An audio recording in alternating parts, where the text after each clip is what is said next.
Hey everyone, how are you doing this morning?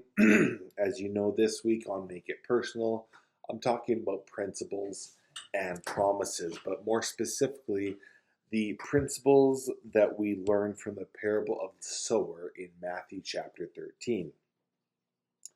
In verse 5, Jesus says, "Some seed fell onto gravel that had no topsoil. They quickly shot up, but when the day was hot, they were scorched and withered because they had insufficient roots." And then in verse 20, he says, "The one sown on gravel represents the person who gladly hears the kingdom message, but his experience remains shallow. Shortly after he hears it, troubles and persecutions come because of the kingdom message he received. Then he quickly falls away, for the truth didn't sink deeply into his heart."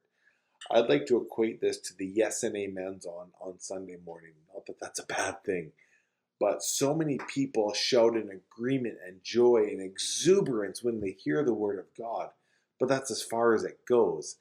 See, God's kingdom isn't about just listening to a message.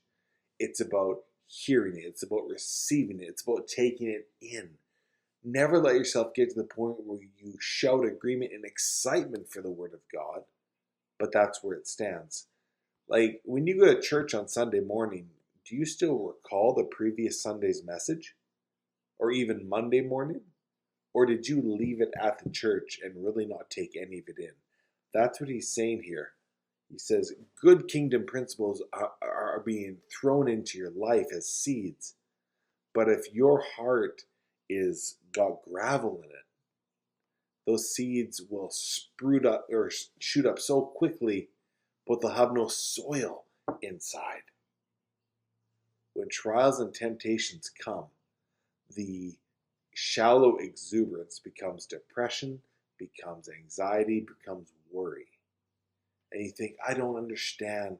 I'm in the Word of God so much. I'm in teachings, I'm in preachings, I'm in church. But is the Word of God able to reach the depth it needs to produce in your life? On the flip side, because the principles work regardless of their intention, as a Bible-believing, Spirit-led Son of God, your soil can be covered by spiritual gravel, so that when bad seed gets thrown in there, it can't reach the soil of your heart. Bad seed cannot take root and grow. And you know what? It might shoot up. And you think of a plant with a stalk that just grows really quickly. Bad things might shoot up in your life. But trust me, if it has no good soil to latch onto in your heart, it will be scorched out by the Son of God. God bless you guys. See you tomorrow.